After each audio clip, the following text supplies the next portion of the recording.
to Red Eye Story Hour for Tales Told After Midnight. I'm your host, R.J. Burley, and author, and I'm going to be reading two short pieces. These are sections from my novels, and I had 4 minutes to read, and so I condensed them down to read like a short story.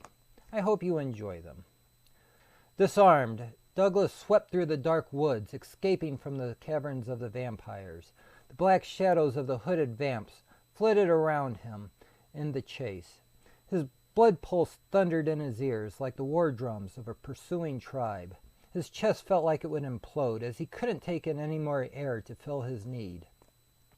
He had no idea how long he had run, but at this point it was purely base instinct that propelled him, driven by the howling bloodlust of those things. Exhausted, he stumbled and fell often, as storms ripped at his tactical uniform.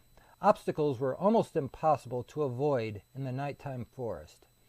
Once he had rested where he had fallen over a root, but almost immediately he had heard the screams of one of his comrades in the far distance and howls of triumph of those crazed vampires by their bloody capture.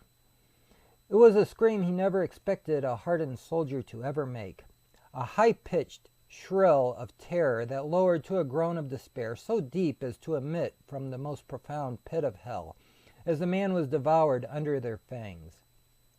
When the scream stopped, Douglas forced himself to hold his labored breath so he could hear the surrounding forest.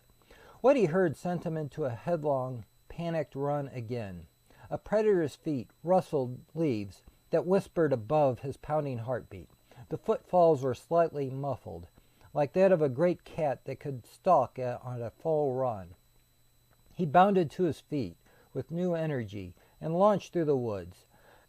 The shadowed figure of a person in the vampiric hooded cloak trailed and corralled him in a certain direction away from the other vampires.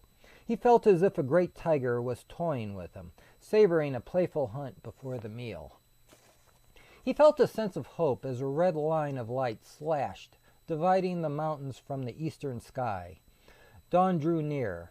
He wasn't sure if it was truth or lore about vampires' lives being confined to the night, but he had a weak faith that the light of the sun would be his savior. It was a bit of a distant memory from his days in Sunday school as a kid. It was then that he caught his foot on a stone and sprawled one last time. He looked up in terror as he lay at the feet of a black-cloaked, hooded thing. A rifle was strapped to its back, with a sword sheathed at its hip. But the creature held no weapon, as if confident in taking its prey barehanded. He could not see the face, only the blackened maw of the hood, but he recognized the universal signal for silence as it raised a finger to where its lips would be. He still thought it best to scream, but he found himself compelled to obey. The figure moved back its hood as if to ready its mouth to eat as it squatted and leaned into him. He was about to scream, but he saw the appealing face as the silky hair flowed over her shoulders. It was Abigail, the vampiress who broke the spell at the cave and allowed his escape. He wondered if she rescued them, or just sadistically preferred a chase before the kill. Maybe she wanted his blood only for herself and directed him away from the other vampires. Her face held that hunger for blood, but he could see something else that may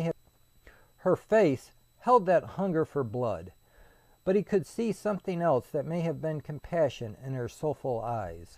As Douglas wondered what drive commanded her, a smile spread across her scarlet mouth.